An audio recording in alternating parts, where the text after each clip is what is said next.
자, 레위기 말씀 지금 매일성경 끝부분입니다. 그동안 레위기 말씀을 제가 새벽 기도의 시간에만 전했고 낮에나 저녁에는 레위기 말씀을 전하지 않았는데 오늘 저녁부터 10월 말까지 몇 번 안 되지만 레위기 후반부에 대한 말씀을 드리려고 합니다. 레위기의 가장 큰 주제를 꼽는다면 역시 거룩이라고 할 수 있겠습니다. 한번 따라서 할까요? 거룩.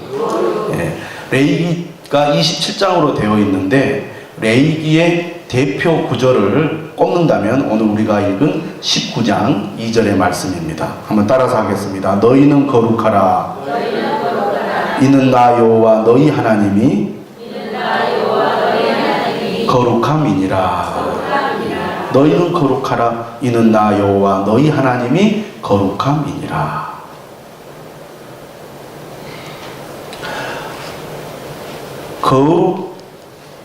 거룩하라는 말이 무슨 뜻이냐면 히브리어로 코데시, 카도시라는 단어인데 가장 기본적인 의미는 분리입니다. 분리. 구별을 의미하는 것이죠. 두 번째 의미는 완전의 의미를 가지고 있습니다.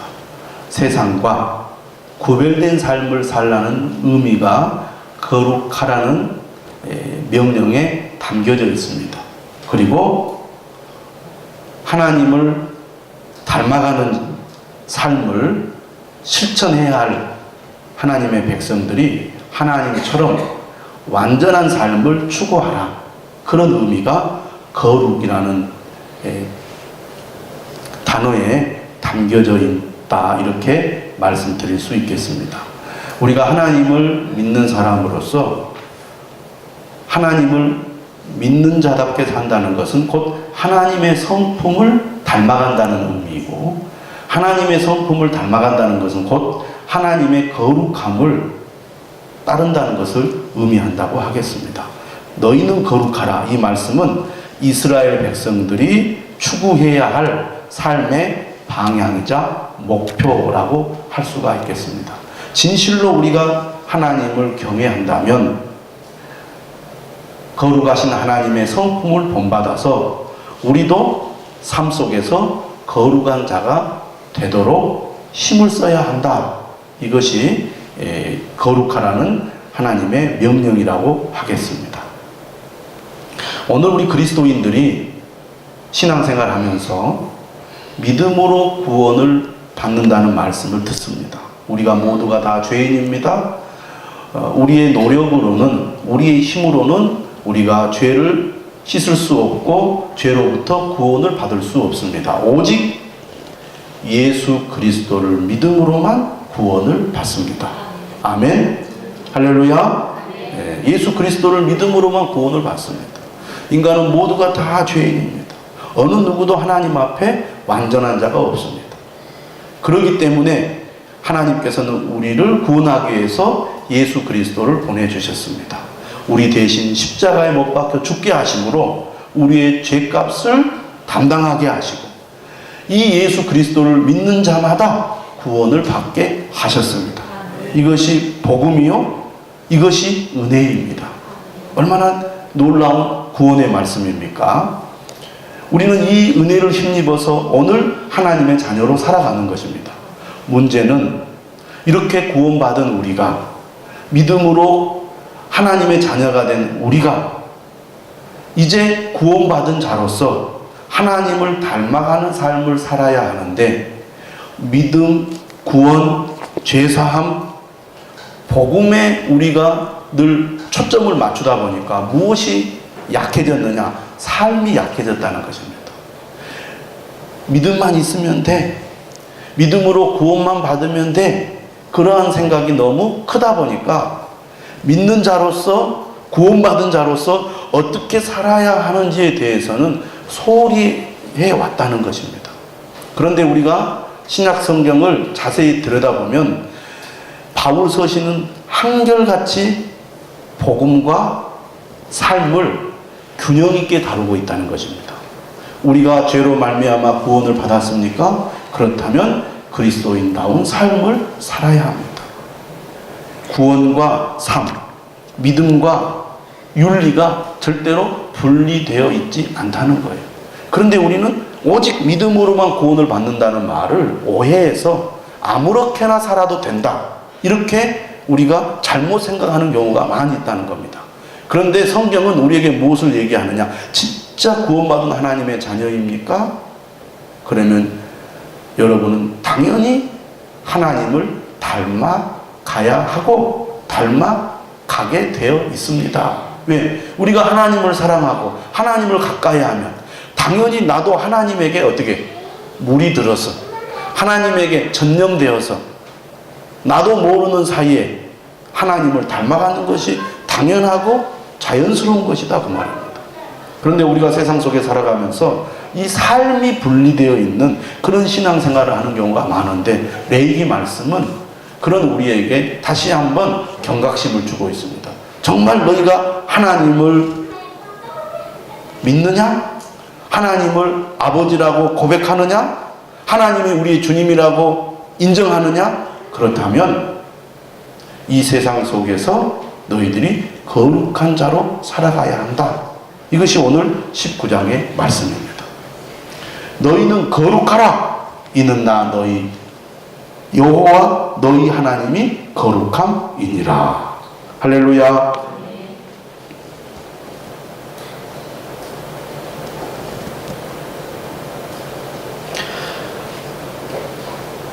그렇다면 거룩한 삶을 살아가는 것이 무엇인가? 오늘 우리가 읽은 본문을 보니까 십계명을 이야기하고 있습니다. 레위기 19장 전체는 십계명을 이야기하고 있어요. 십계명에 대해서 다른 버전으로 우리에게 소개하고 있다, 이렇게 설명을 할 수가 있습니다. 레위기 1장에서 16장까지는 성소 안에서의 거룩함을 다루고 있다면 17장부터 26장까지는 성소 밖에서의 거룩함을 다루고 있는 말씀이라고 하겠습니다. 그러니까 크게 레위기를 둘로 나누면 1장부터 16장, 17장부터 26장 이렇게 둘로 구분해 볼 수 있습니다. 물론 레위기는 27장까지 있습니다. 거룩한 삶을 살라고 말씀하시면서 제일 첫 번째 하는 말씀이 뭐냐면, 너희 각 사람은 누구를 경외하고 부모를 경외하고 나의 안식일을 지키라. 나는 너희의 하나님 여호와이니라. 2절, 3절, 4절의 말씀은 10계명의 앞부분입니다. 1계명부터 4계명에 해당되는 말씀이라고 하겠습니다. 그런데 1계명부터 4계명에 해당하는 하나님의 말씀이 2절, 3절, 4절의 말씀인데 거기에 뭐가 끼어들어가 있어요? 너희 각 사람은 부모를 경외하고 라는 말씀이 끼어들어가 있어요. 그것도 제일 먼저 뭘 다루고 있어요? 너희 각 사람은 부모를 경외하고 라는 말씀을 제일 먼저 기록을 하고 있다는 겁니다. 왜 그럴까요? 여기서 우리가 한번 생각을 해 보아야겠습니다. 저는 이 말씀을 읽으면서 두 가지를 생각했습니다. 첫째는 하나님 사랑의 계명과 이웃 사랑의 계명은 따로따로가 아니고 서로 깊이 연결되어 있다는 것입니다. 하나님을 경외하는 것과 부모를 공경하는 것은 분리되어 있는 것이 아니라는 것입니다. 다시 말하면 부모 공경은 하나님 경외에 뿌리를 두고 있다는 말씀입니다. 여러분, 하나님께서 이스라엘 백성들에게 어떤 명령을 하시느냐? 내 자녀들에게 하나님을 잘 믿고 하나님의 계명을 잘 지키도록 부모에게 명령하고 있습니다. 자녀들은 누구를 통해서 하나님을 경외하고 하나님을 바르게 섬깁니까? 부모를 통해서. 이스라엘 백성들에게 하나님은 부모에게 자녀들을 하나님 말씀을 따라 살아가도록 가르치라고 강조하고 있습니다. 오늘 우리 그리스도인들에게도 이것은 매우 중요한 명령이라고 하겠습니다. 우리가 자녀들이 어렸을 때부터 부모에게 순종하고 부모를 공경하도록 가르쳐야 합니다. 가장 궁극적인 이유는 자녀들에게 하나님의 말씀을 전하기 위해서입니다. 요즘 부모들은 어떻습니까? 자녀들을 우상처럼 그렇게 자녀들을 떠받드는 경우가 너무 많아요. 자녀가 행복하다면, 자녀 마음이 편안하고 자녀가 기분이 좋다면 그 어떤 것도 용납이 돼요. 그래, 너가 편하다면 그렇게 해. 너가 기분이 좋아진다면 그렇게 해. 네가 하고 싶다면 그렇게 해. 그러니까 자녀들이 마땅히 부모는 나를 행복하게 해주는, 나를 위해서 봉사하고 섬기는 그런 존재로 생각하게 만들어요. 그러니까 부모가 어떤 요구를 하면 잘 듣지 않습니다. 여러분, 그리스도인 부모들은 자녀들이 어렸을 때부터 신앙을 가지고 믿음으로 자라도록 양육을 해야 됩니다. 그래서 규모 있는 교회는 영아부가 있어요. 영아부. 0세부터 2세. 그래가지고 제가 인터넷을 통해서 어떤 글을 보니까요, 영아부 초청 예배가 있더라고요. 그 누가 받겠어요? 부모가 받지. 그래가지고 무슨 카드 같은 거 해서 누구 엄마하고 초청을 해요. 영아부 아이들이 하나님의 말씀을 들으면 얼마나 알아듣겠습니까? 그런데 여러분, 어렸을 때부터 교회를 다녀보신 분들은 다 알겠지만 주일학교 때 들은 하나님의 말씀 기억하는 성도들은 거의 없습니다. 거의 기억이 나지 않아요. 저는 기억이 많이 납니다. 은혜를 받아서 초등학교 때 기억이 거의 나지 않아요. 뭘 기억해요? 많이 기억하는 게 찬송입니다. 암송을 했다면 암송한 게 기억이 나요. 가장 기억난 것은요, 선생님의 사랑. 선생님의 사랑이 기억이 나요. 나를 따뜻하게 환영해주고 따뜻하게 정말 나를 이렇게 안아주었던 그 선생님의 사랑이 기억이 나는 거예요. 그러니까 기억은 못해도 어렸을 때부터 그 분위기, 그 영적인 분위기 속에서 우리 아이들이 자라도록 도와줘야 한다는 겁니다. 영아부, 유아부, 유치부,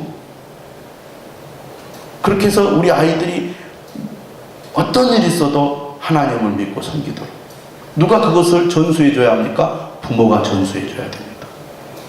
그런데 이 자녀들을 어렸을 때부터 신앙으로 잘 기르지 않으면 벌써 한 6학년만 돼도 교회를 안 가려고 그래요. 사춘기가 5학년, 6학년 되면 딱 옵니다. 그래서 그때부터 반항하기 시작해요. 교회 가기 싫어요. 그러면요, 정말 부모의 신앙이 확고하지 않으면, 그래, 얘들이요, 정말 부모의 마음을 흔들어 놓는 핑계를 댑니다. 그러면 자식을 너무너무 사랑하기 때문에, 그래, 네가 그렇게 힘들다면 그래, 가지 말아라, 이래버린다고 말이에요. 중학교가 되잖아요. 그때부터는 아예 나는 안 갈 거예요, 안 가요, 이런단 말이죠. 그런데 우리 자녀들이 공부를 좀 잘했으면 하는 바람으로 어렸을 때부터 우리가 어떻습니까? 학원을 보내는데 시험 기간이 되면요, 우리 그리스도인 부모들부터 교회 안 가도 되니까 학원에 가. 학교에서 선생님이 오라고 했으니까 학교가 중요하지, 얼른 학교를 가. 주일 결석하는 것을 아무렇지 않게 생각해요. 이런 것들이 점점 쌓이고 쌓여서 어떻게 합니까? 신앙생활을 소홀히 하게 되어 있습니다. 하나님을 경외하는 삶이라는 게요, 머릿속에서 사라져버립니다. 근데 부모가 확고하게 예수님을 믿어야 된다. 우리는 무슨 일이 있어도 하나님을 제일로 여기고 살아야 한다고 자녀들에게 어렸을 때부터 가르쳐야 돼요. 이 부모의 말에 순종하는 자녀가 되어라, 이렇게 가르쳐야 되는데 이걸 잘 안 가르치면요, 조금 커서 말하면 안 들어요.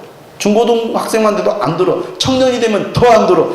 성인이 돼서 직장 생활하고 결혼하면 진짜로 안 들어요. 알았어요 하고 무시해버려요. 내 부모를 경외하라는 말과 안식일을 지키라는 말이 같이 있다는 것은 하나님을 경외하는 그 믿음에서 부모 공경, 이웃 사랑이 나오기 때문에 그렇습니다.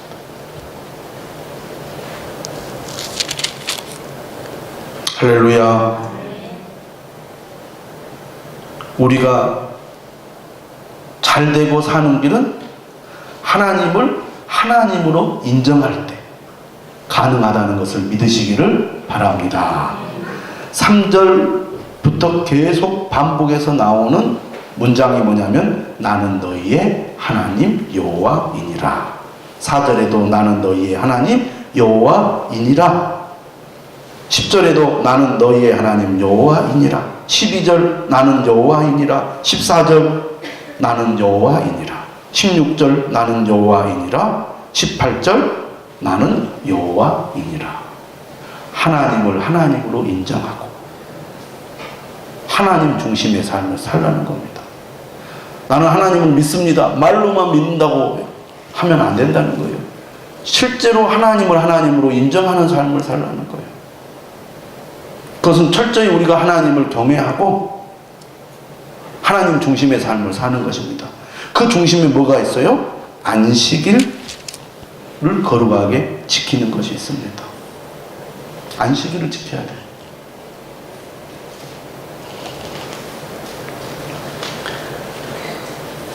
오늘 말씀을 꿰뚫는 중요한 핵심 진리가 있는데 그것은 욕심입니다. 따라서 합시다. 욕심. 예. 오늘 우리가 하나님 중심의 삶, 하나님을 경외하는 삶, 하나님의 명령에 순종하는 삶을 방해하는 가장 큰 적이 있는데 그것은 욕심입니다. 욕심. 욕심을 버려야 돼요. 예수 그리스도를 믿는 사람은 어떤 사람입니까? 욕심을 버리는 사람입니다. 욕심을 버리는 삶. 갈라디아서 5장 24절 뭐라고 말합니까? 그리스도 예수의 사람들은 그 육체와 함께 그 정욕과 탐심을 십자가에 못 박았느니라.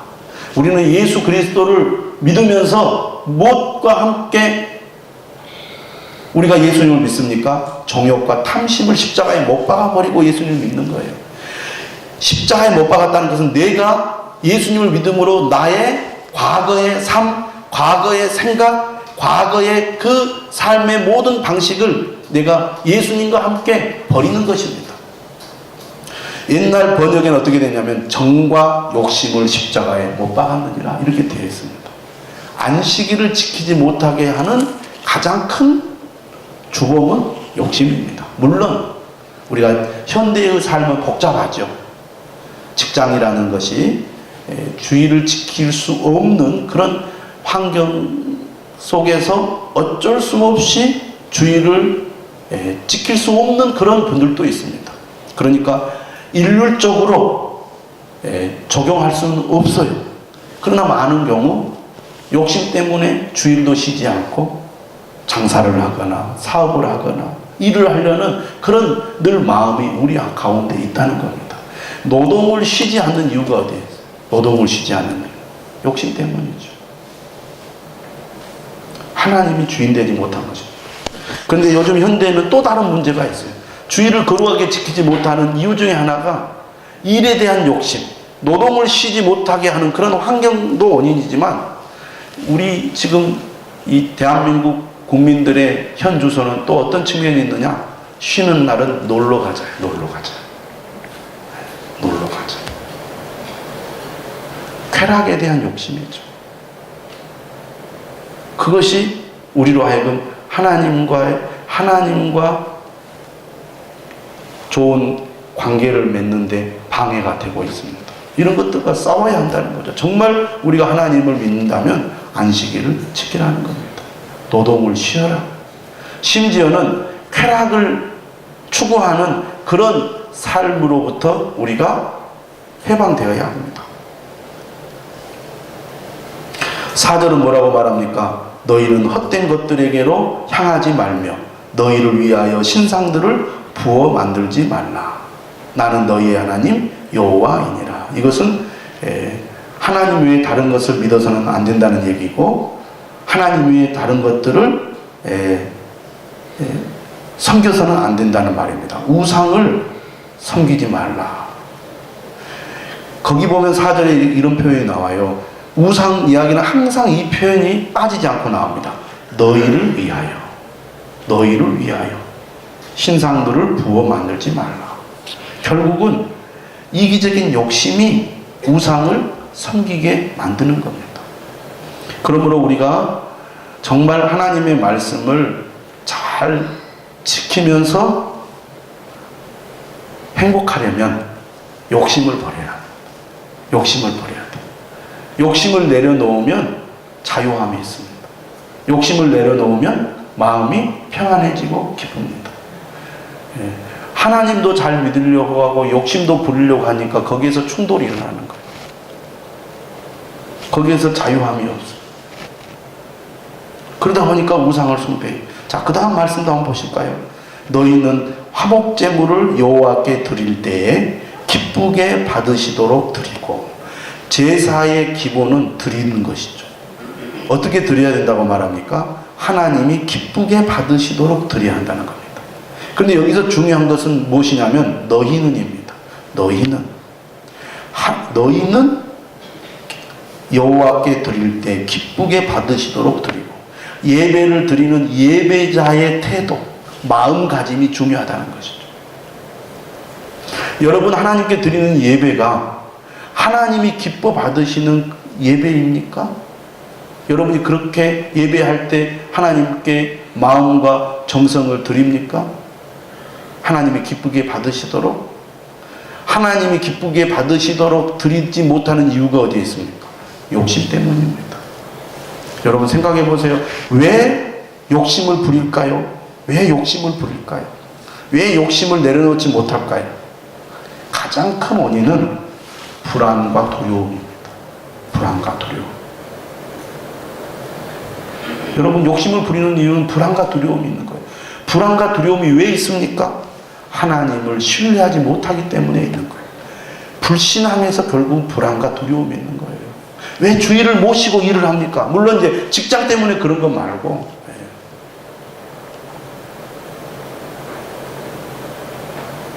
왜 욕심을 부립니까? 왜 하나님의 것에 욕심을 부립니까? 불안과 두려움 때문이에요. 불안과 두려움. 결국 그것은 불신앙입니다. 하나님을 신뢰하지 못하기 때문입니다. 왜 욕심을 부립니까? 또 한 가지 원인이 있다면 세상의 것에서 만족을 얻으려고 하다 보니까 욕심을 부리는 거예요. 세상의 것에서.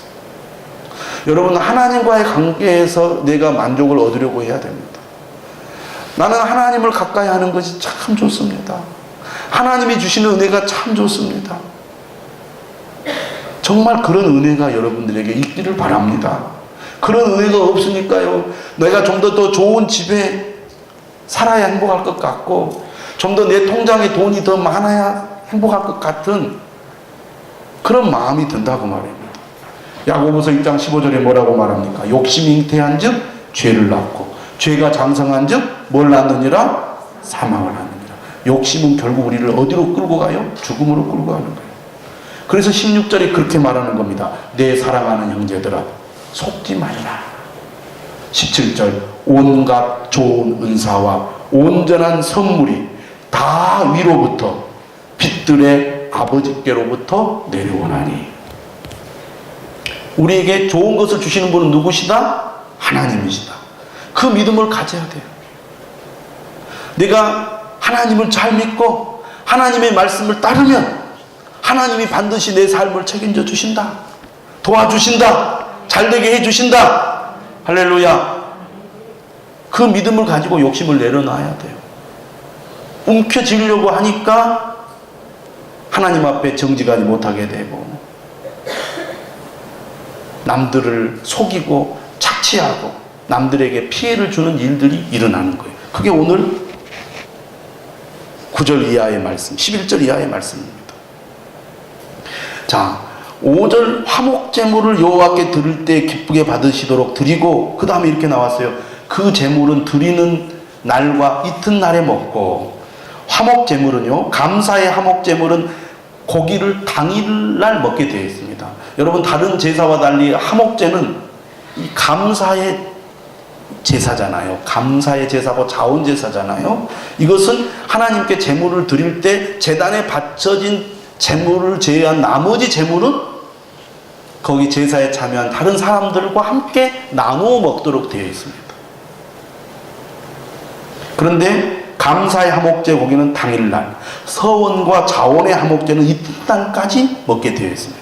그런데 유통기한이 지난 화목제 고기는 먹지 말라 이렇게 말씀하고 있지 않습니까? 레위기 7장에 나와요. 오늘 본문에도 다시 이 말씀을 언급하고 있습니다. 그래서 셋째 날까지 남았거든 불사르라. 셋째 날에 조금이라도 먹으면 가증한 것이 되어 기쁘게 받으심이 되지 못하고. 다시 말하면 화목제물을 드렸는데 셋째 날까지 그 제물을 화목제물을 먹었다? 그러면 너희가 드린 화목제물은 무효가 되는 거예요. 무효. 고생해서 제물을 바쳤는데 무효가 되는 겁니다. 뿐만 아니라 그 다음 더 무서운 말이죠. 그 8절 그것을 먹는 자는 여호와의 성물을 더럽힘으로 말미암아. 여호와의 성물이라는 거예요. 성물. 죄를 담당하리니 그가 그의 백성 중에서 끊어지리라. 제명시키겠다는 거예요. 그런데 여러분, 이것은 이 화목제물을 셋째 날까지 셋째 날까지 남았거든 불사르라, 먹지 말라 하는 것은 뭐가 또 관계 있습니까? 이거 역시 욕심과 관계가 있는 거예요. 탐심과 관계가 있어요. 첫째 날, 이튿날 다 나눠 먹어야지 그걸 남겨서 숨겨두면 안 된다고 말이에요. 욕심을 부리는 거죠. 하나님께 드린 것인데 또 욕심을 부려. 인간의 탐심이 얼마나 지독한지 잘 보여주는 말씀입니다.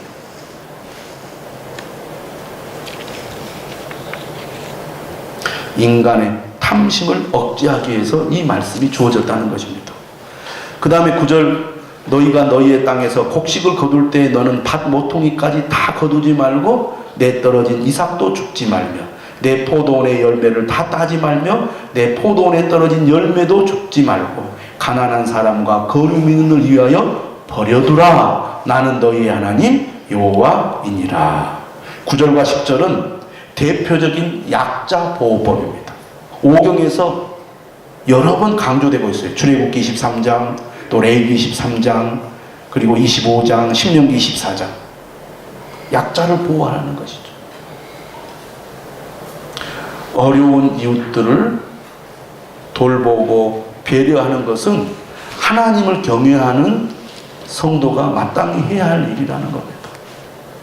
이것도 뭐가 관계가 있습니까? 욕심과 관계가 있는 것이죠. 우리가 어려운 사람들을 돕고 배려하려면요, 먼저 어려운 사람들을 위해서 떼어놓는 그런 노력들이 필요합니다. 사람은 욕심이 끝이 없어. 내가 먹을 거 다 먹고 내가 할 것 다 하고 나서 도와주려고 하면요, 절대로 남지 않습니다. 항상 부족해. 왜 우리가 하나님의 것을 온전히 드리지 못합니까? 내 것을 다 쓰고 나서 드리려고 하니까 없는 거예요. 이웃을, 우리가 어려운 이웃을 도와야 되는데 내 것을 다 쓰고 나서 도우려고 하면 남는 게 없어요. 항상 부족하죠. 욕심 많은 아이들이요, 자기 욕심만 채우려고 하는 사람은요, 절대로 남을 나눠줄 수가 없어요.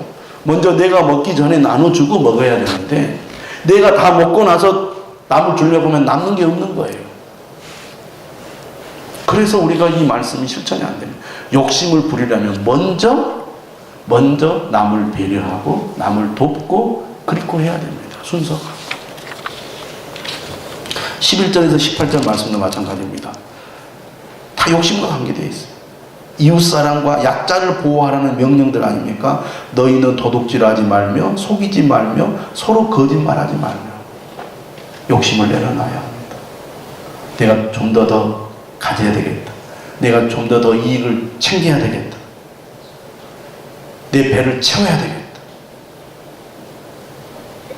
이런 욕심이 결국은 거짓말하고 속이고 도둑질하는 일까지 하게 만드는 겁니다. 13절 뭐라고 말합니까? 너는 내 이웃을 억압하지 말며 착취하지 말며 품꾼의 삭슬 아침까지 밤새도록 내게 두지 말며.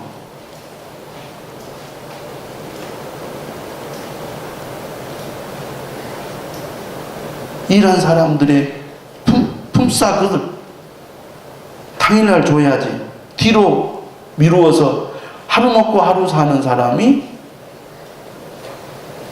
고통을 겪도록 그렇게 외면하지 말라는 얘기입니다. 자기 욕심 때문에 다른 사람이 얼마나 고통을 겪는지에 대해서는 아랑곳하지 않는 그런 삶을 살아서는 안 된다는 겁니다. 14절은 뭐라고 말합니까? 특별히 청각장애인이나 시각장애인들을 무시하거나 무관심해서는 안 된다고 말합니다. 너는 귀먹은 자를 저주하지 말며, 여기서 저주하다는 말은 하찮게 여기다, 가벼이 여기다, 그런 뜻입니다. 상대를 깎아내리는 행동이나 말을 의미하는 것이죠. 조롱하고 무시하는 것을 말합니다.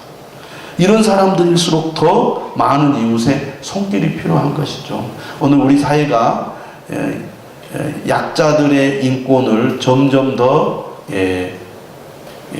존중하는 그런 사회로 변화되어 가고 있기 때문에 장애인들을 보호하는 그런 제도라든지 그런 시설이라든지 이런 것들을 법적으로 갖추도록 그렇게 하고 있지 않습니까? 그럼 우리가 법을 잘 실천하는 것도 중요하겠지만 더 나아가서 우리 주변에 약한 사람들이 어려움을 겪지 않도록, 불편하지 않도록 배려하는 것 중요하다고 하겠습니다. 그러니까 오늘 이 말씀을 보면 그런 생각이 들어요. 우리 그리스도인이 단순히 나는 하나님을 믿습니다, 나는 열심히 예배를 드립니다, 나는 열심히 기도합니다, 나는 열심히 하나님을 의지합니다, 말로만 그렇게 해서는 안 된다는 거예요. 삶이 분리될 수 없다. 정말 우리가 하나님을 경외한다면 어떻게 해야 된다고 말합니까? 이런 어려운 사람들을 외면해서는 안 된다. 그들을 돕는 사람이 되어야 한다. 교회가 그런 일을 해야 된다는 얘기죠. 그래서 14절에 내 하나님을 경외하라 이런 말씀하고 있습니다. 또 15절에서는 공정한 재판에 대해서 말씀하고 있죠. 16절은 상호 모함과 비방을 금지하는 말씀하고 있습니다. 16절 끝에 보면 내 이웃의 피를 흘려 이익을 도모하지 말라. 내 이익을 위해서 다른 사람이 피를 흘리는 것을 아무렇지 않게 생각하는 그런 악한 행동을 금지하는 말씀입니다. 그러면서 결론적으로 17절, 18절 말합니다. 너는 내 형제를 마음으로 미워하지 말며 내 이웃을 반드시 견책하라. 견책하라는 것은 잘못했을 때 꾸짖으라는 얘기입니다. 그러면 내가 그에 대하여 죄를 담당하지 아니하리라. 원수를 갚지 말며 동포를 원망하지 말며 내 이웃 사랑하기를 내 자신과 같이 사랑하라. 나는 여호와이니라. 미워하고 원망하고 보복심이 생기고 내 안에 욕심이 있으면 뭔가 내가 피해를 보거나 손해를 보거나 억울한 일을 당할 때 분노하고 못 참는 거예요. 내가 불쌍히 여기는 마음을 가지고 너그러운 마음을 가지고 용납하고 품으면 다 감당할 수 있어요. 그럴 이유가 있었겠지 이렇게 생각하고 내가 이해를 해버리면 괜찮을 일들이 세상에는 많이 있습니다. 저 사람이 나를 무시해? 저 사람이 나에게 이럴 수가 있어? 내가 참지 않으리라. 가만히 두지 않으리라. 결국은 누가 불행해요? 내가 불행해지는 거예요.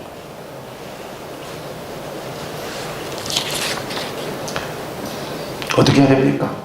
갈라디아서 5장 24절 그리스도 예수의 사람들은 육체와 함께 그 정욕과 탐심을 십자가에 못 박았느니라. 못 박았다는 거예요. 나는 이미 그리스도와 함께 나의 옛사람은 죽었습니다. 나는 죽은 자입니다. 그렇게 생각하면요, 내가 더 화를 낼 것도 욕심을 부릴 것도 없어요. 25절은 그렇게 말합니다. 만일 우리가 성령으로 살면 또한 성령으로 행할지니. 성령으로 산다는 것은 무엇을 말합니까? 성령의 인도함을 받는 것을 말합니다. 우리가 성령으로 살면 성령으로 행할지니 헛된 영광을 구하여 서로 노엽게 하거나 서로 투기하지 말라. 욕심을 깨뜨리는 것은 결국 성령의 인도를 받는 것입니다.